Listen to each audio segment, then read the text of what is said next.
Hello दोस्तों, ये quick emergency update है क्योंकि हफ्ते का अंत आते आते या आप कह लीजिए इस महीने का अंत आते आते मार्केट ने यहाँ पे एक अच्छी खासी करेक्शन ली है।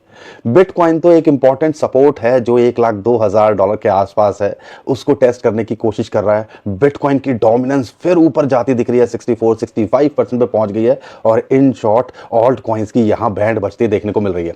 अच्छी बात क्या है, बिटकॉइन के साथ में इथेरियम इतना नहीं टूटा है। अगर दूसरे ऑल्ट कॉइन्स को देखें तो कहीं ना कहीं उसके अंदर स्ट्रेंथ आ रही है, तो एक उम्मीद जग रही है कि यहां पर मार्केट जल्दी ही रिकवर होते आपको देखने को मिल सकती है। लेकिन ये मार्केट के अंदर इतना बड़ा क्रैश देखने को क्यों मिला है और यहां पर हमें क्या करना चाहिए, इस वीडियो के अंदर आपको बताने की कोशिश करूंगा। क्योंकि ये जो मई का महीना है इसने अच्छी खासी उम्मीद जगा दी है 2025 से, क्योंकि बिटकॉइन ने नया ऑल टाइम हाई बनाया। $1,12,000 को छूने के बाद इस टाइम पे $1,03,000 $1,04,000 के आसपास बिटकॉइन का प्राइस चल रहा है। ऑल्ट कॉइन्स के अंदर खासकर इथेरियम कोशिश कर रहा है एक रेजिस्टेंस को पार करने की, नहीं कर पा रहा है। पिछले 15 दिन से हम लगातार उसको वो करते देख रहे हैं, लेकिन वो कहते हैं ना, पत्थर पे जितनी बार हथौड़ा मारोगे तो वो भी कमजोर होता देखने को मिलेगा। तो उम्मीद है वो रेजिस्टेंस भी आपको टूटता देखने को मिलेगा। सेम ही कहानी सोलाना के साथ में है, आगे वीडियो के अंदर मैं आपको बताऊंगा। लेकिन ये मार्केट के अंदर इस टाइम पे करेक्शन देखी क्यों जा रही है उसके बारे में बताऊंगा। और कुछ कॉइन्स जो डिप के अंदर हैं, जब मार्केट नीचे आती है, डिप के अंदर आती है, तो हम सोचते हैं कि यार लें या ना लें, लेकिन जब मार्केट ऊपर चली जाती है तो हर कोई पूछ रहा था अब ले लूं कि नहीं लूं। और जो ऑल्ट कॉइन्स हैं जो पीछे मई के अंदर अच्छा खासा पंप कर गए थे, वो दोबारा 30-40% टूट गए हैं। तो यहाँ पे उनके अंदर अपॉर्चुनिटी तो लगती है, तो उसके बारे में भी इस वीडियो के अंदर बताऊंगा। कुछ कॉइन्स भी हम आपके साथ शेयर करेंगे, जो कुछ कॉइन्स आपने हमसे पूछे हैं, और कुछ कॉइन्स बड़े कॉइन्स जो हम यूजुअली कवर करते हैं वो भी इस वीडियो के अंदर आपको बताऊंगा। तो दोस्तों, बहुत कुछ है आज बताने के लिए, आपको समझाने के लिए। सिचुएशन कैसी भी हो आज मार्केट, और मुझे कम से कम ये बात तो समझ में आनी चाहिए, जिस हिसाब से इंस्टीट्यूशंस का यहाँ खेल चल रहा है और जिस हिसाब से पीछे माल बटोरा गया है, तो ऐसा लगता है 2025 के अंदर अभी बहुत कुछ होना बाकी है। तो वो चीज़ को अभी देखना यहाँ आपको चाहिए, और थोड़ा सा लंबा विजन और थोड़ा सा होल्ड करने की क्षमता रखनी चाहिए। लेकिन यहाँ पर मार्केट के अंदर ये क्रैश क्यों हुआ है, माफ़ कीजिएगा थोड़ा गला खराब है फिर भी मुझे पता है कि अपडेट तो देनी है, तो वो मैं कोशिश कर ही रहा हूँ। तो यहाँ पे 2-3 बड़े रीज़न निकल के आ रहे हैं। एक तो मंथली कैंडल का प्रेशर ही है, यानी कि मंथली क्लोजिंग होती है, ऑप्शंस की एक्सपायरी होती है, उसका प्रेशर तो रहता ही है कि मंथली कैंडल जो इंपॉर्टेंट एक सपोर्ट, या आप कह लीजिए $1,02,000 से ऊपर कभी इसने क्लोज किया ही नहीं है, तो वो एक प्रेशर है कि एक नया रिकॉर्ड बनेगा, एक नया हाई बनेगा मंथली कैंडल क्लोजिंग के अंदर।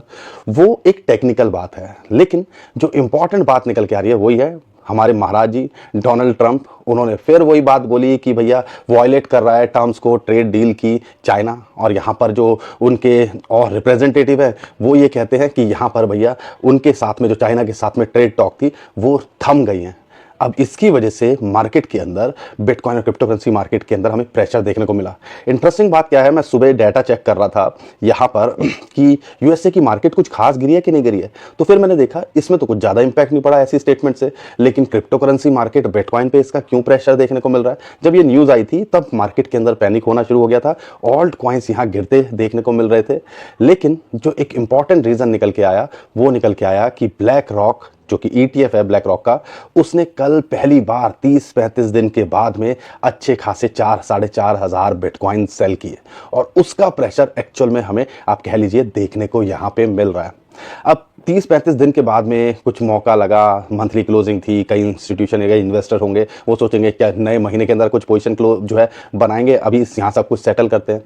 तो ये चीज़ का प्रेशर अभी हमें देखने को मिल रहा है जो यूएसए ट्रेड और चाइना के अंदर ट्रेड वॉर की बात करते हैं, और साथ के साथ में जो ब्लैक रॉक है उसके ETF की तरफ से सेलिंग देखने को मिली, और उसका प्रेशर फिलहाल हमें देखने को मिल रहा है। बिटकॉइन तो इतना नहीं टूटा है, लेकिन जो ऑल्ट कॉइन्स हैं उनकी बैंड यहाँ बचते देखने को मिल रही है।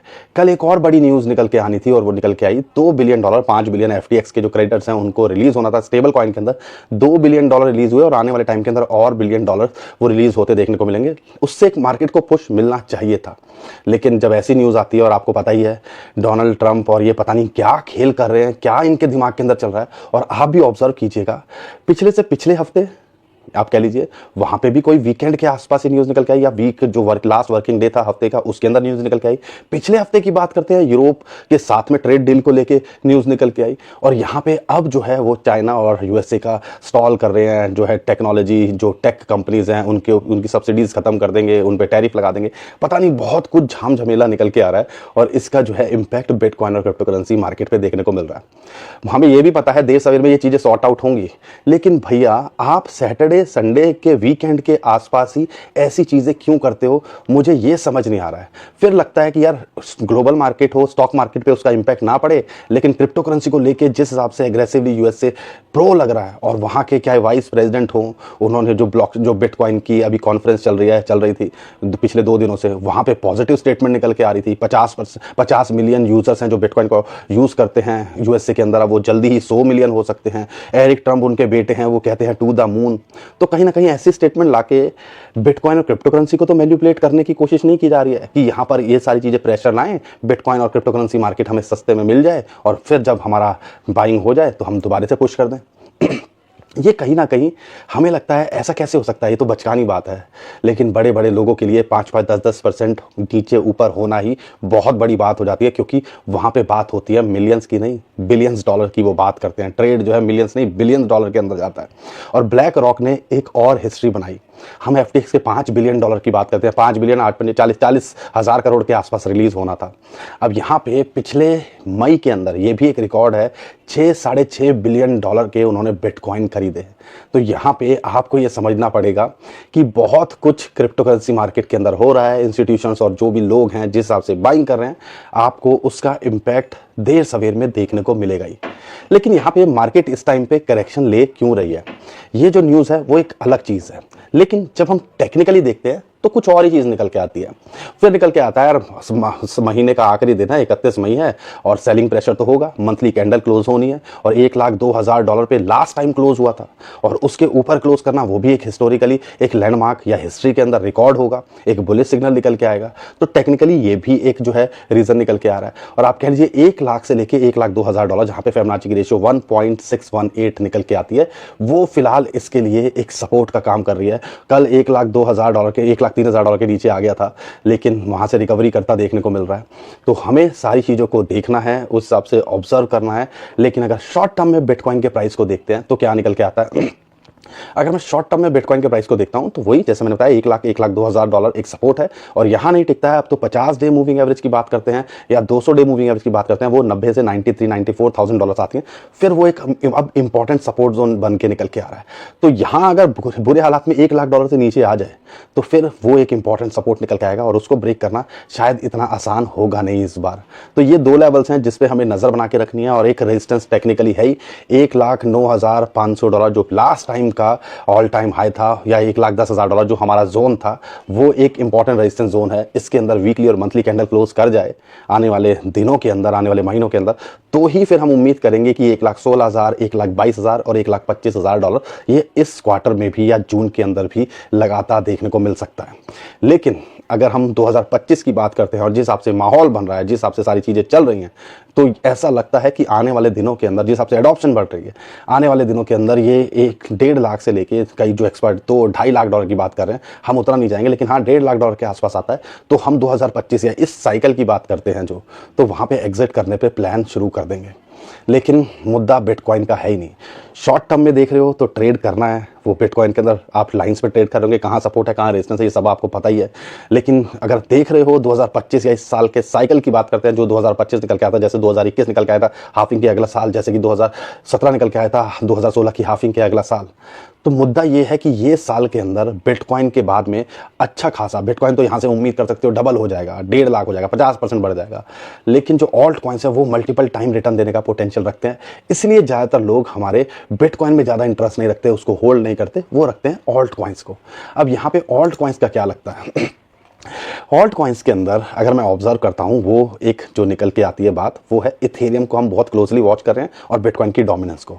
बिटकॉइन की डोमिनेंस गिरती भी दिखी थी, लगभग 62-63% के आसपास आ गई थी, लेकिन अभी 50 डे मूविंग एवरेज को दोबारा से जो रेजिस्टेंस फेस कर रहा है उसको पार करके 64 रीगेन करते देखने को मिल रही है। यानी कि बिटकॉइन यहाँ जो है टूटता नहीं दिख रहा है। $1 लाख के ऊपर अगर ये मेंटेन करता है तो देर सवेर में ओवरऑल क्रिप्टो करेंसी मार्केट यहाँ रिकवर करते देखने को मिलेगी। जो इंटरेस्टिंग बात है, इथेरियम जितना टूटना चाहिए था, जो दूसरे कॉइन्स टूटे हैं उस हिसाब से कुछ खास नहीं टूटा है। जो अगर सोलाना की बात करते हैं उस हिसाब से खास नहीं टूटा है, लेकिन एक रेजिस्टेंस है 200 डे मूविंग एवरेज की, ये जो गदाधारी बीम है, 3 बार इसने ट्राई किया और तीसरी बार भी इसके ऊपर ये क्लोज नहीं कर पाया, वहां से रिजेक्ट हुआ और इस टाइम पे $2500 के आसपास चल रहा है। अब उसको एक और बड़ी रेजिस्टेंस मिलती है, एक तो 200 डे मूविंग एवरेज, अब वीकली जो 21 वीक मूविंग एवरेज की जो रेजिस्टेंस है वो वही निकल के आती है। तो आप कह लीजिए 2700 से $2800-2900 अब एक इंपॉर्टेंट रेजिस्टेंस जोन इथेरियम के लिए। अगर उसको पार करेगा तो $3300-3400 ट्राई करेगा, अगर यहां नहीं टिकता है तो फिर एक इंपॉर्टेंट सपोर्ट $2400 है और फिर इसको निकल के आती है लगभग $1900 के आसपास या $2000 के आसपास। तो हमने देखना है बिटकॉइन की डोमिनेंस कब गिरती है, हमने देखना है ये इथेरियम ये 200 day moving average 21 week moving average के ऊपर कब क्लोज करता है, ताकि यहाँ पे ऑल्ट कॉइन्स के अंदर एक मजा, एक मोमेंटम हमें देखने को मिल सके। अब यहाँ पे कुछ कॉइन्स की भी बात करता हूँ, और उन कॉइन्स की अगर मैं बात करता हूँ तो कुछ बड़े कॉइन्स भी लेंगे और कुछ कॉइन्स जो आप हमसे पूछ रहे हो उसके बारे में बात करेंगे। लेकिन मैं आपको बता दूं कि यहां पर इस टाइम पे ऑल्ट कॉइन्स सिर्फ अपॉर्चुनिटी दिखा रहे हैं। सबसे पहले मैं अगर सोल की बात करता हूं, सोलाना, वही 200 डे मूविंग एवरेज की इसको रेजिस्टेंस मिली, वही $180-185 के आसपास, और अभी 50 डे मूविंग एवरेज की इसको सपोर्ट मिल रही है। या आप कह लीजिए अगर ये फिबोनाची की रेशियो है 0.618 जो कि $160, या आप कह लीजिए 150 से $160 के ऊपर अगर ये क्लोज करता है या मेंटेन करता है मंथली कैंडल में, तो ये जल्दी से रिकवर करके आपको $180-185 या उसके पार जाता देखने को मिल सकता है। अगर यहां नहीं मेंटेन करता है फिर वही इसके लिए एक सपोर्ट जोन है $135 से लेकर $140 का जो जोन है। XRP को लेके एक अपॉर्चुनिटी दिख रही है 250। सो इन सब जो है जो मूविंग एवरेज इसके नीचे इसने ब्रेक डाउन किया, लेकिन $2 के आसपास कहीं ना कहीं इसको एक सपोर्ट है। $2 पे एक एंट्री यहां बनाई जा सकती है और एक एंट्री $1.5 के आसपास इसकी बनती है। लॉन्ग टर्म के हिसाब से हमें लगता है ये पोटेंशियल रखता है अपने ऑल टाइम हाई को छूने का या उसके पार जाने का। कार्डानो को लेके भी अगर मैं बात करता हूं $0.7 के नीचे मिल रहा है और एक $0.5 के आसपास मिल जाए, 2 पार्ट के अंदर अगर आप एंट्री के लिए देखो तो अपॉर्चुनिटी है। ये बड़े कॉइन्स हैं, देर सवेर में रिकवर करेंगे। मैं ये नहीं कह रहा हूं कि ये मल्टीपल टाइम रिटर्न दे जाएंगे, लेकिन हाँ ये अच्छा पोटेंशियल रखते हैं शॉर्ट टर्म में भी रिकवरी दिखाने का और आने वाले टाइम के अंदर अपने ऑल टाइम हाई को छूने का, उसके पार जाने का।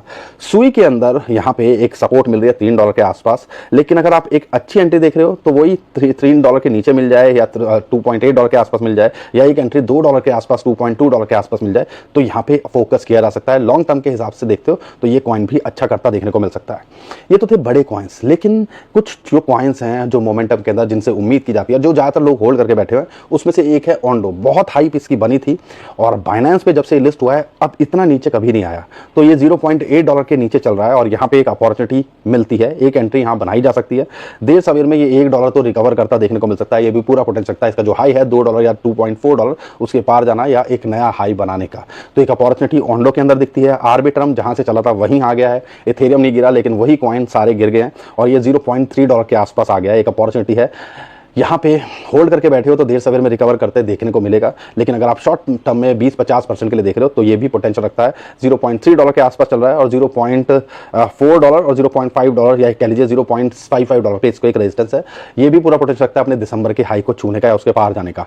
गाला वही सिचुएशन है, $0.016 के नीचे मिल रहा है, एक अपॉर्चुनिटी है यहाँ पे जो है बनाई जा सकती है पोजीशन, और 0.02 से लेकर 0.024, 25, 26 ये लेवल है जिनको आप देख सकते हो शॉर्ट टर्म में। लेकिन जब मार्केट के अंदर माहौल अच्छा होगा तो ये भी लगता है कि मल्टीपल टाइम रिटर्न आपको दे सकता है। पेपी को लेके 200 डे मूविंग एवरेज की इसको लगातार सपोर्ट मिल रही थी, वहां से अभी रिजेक्ट होता देखने को मिल रहा है और इस टाइम पे 11,000 के आसपास 50 डे मूविंग एवरेज की यहाँ सपोर्ट मिल रही है। यहाँ पे अगर नहीं टिकता है तो एक इंपॉर्टेंट जो हम देखते हैं, यूजुअली हम फोकस करते हैं, वो करते हैं 8,500 से 9,000 के बीच में आए तो यहाँ पे एंट्री बनाने की कोशिश कीजिएगा, नहीं तो अवॉइड करिएगा। यहाँ पर शिबा इनू एक अपॉर्चुनिटी दे रहा है, 1250-1200 के आसपास मिल रहा है, एक बाइंग रेंज के अंदर आता है, यहाँ पे एंट्री बनाई जा सकती है और एक एंट्री 1000 के आसपास आ जाए तो इस पे फोकस किया जा सकता है। एक और कॉइन है फाला नेटवर्क, इसके अंदर कुछ मोमेंटम और वॉल्यूम भी बढ़ता देखने को मिल रहा है और लगातार 10-15% की इसके अंदर फ्लक्चुएशन देखने को मिल रही है। तो ये अगर $0.12 के आसपास अगर अपॉर्चुनिटी मिले, लेन अगर आ जाए, तो यहाँ पे आप 10-20% का तो खेल कर ही सकते हैं। $0.15 के आसपास ये लगातार जा ही रहा है और वहां से रिजेक्ट हो रहा है, तो आप कह लीजिए अगर मोमेंटम के अंदर ट्रेड कर रहे हो तो इसके अंदर फोकस किया जा सकता है। ध्यान रखिएगा, एक एक लो कैप कॉइन है, डीलिस्ट होने का खतरा भी रहता है, लेकिन और एक अपॉर्चुनिटी $0.1 के नीचे मिल जाए तो यहाँ पे आप ले सकते हो। और मोमेंटम आया, जो हर साल 2 साल के अंदर इसके अंदर मोमेंटम आता है, तो ये 3-4 गुना होता हमने देखा है। अगर वैसा रिपीट हुआ तो ये भी एक मल्टीपल टाइम रिटर्न देने का पोटेंशियल रखता है। AI जो एजेंट्स हैं उससे रिलेटेड कैटेगरी के अंदर ये आता है। बाकी नियर की बात करते हैं, वो भी एक अपॉर्चुनिटी दे रहा है, $2.3 के आसपास चल रहा है, तो उस पर भी फोकस किया जा सकता है। तो बड़े कॉइन्स, टॉप के कॉइन्स, और जो लगता है कि देर सवेर में यहाँ से ज़्यादा टूटने की गुंजाइश नहीं रखते हैं और रिकवरी दिखाते देखने को मिल सकते हैं, और जून आने वाले टाइम के अंदर और अच्छा करता देखने को मिल सकता है। और अगर रिस्क सही से लिया, पोर्टफोलियो सही से मैनेज किया, तो ऐसा लगता है कि एक अपॉर्चुनिटी है और इसको हमें हाथों हाथ लेना चाहिए। बाकी दोस्तों, हम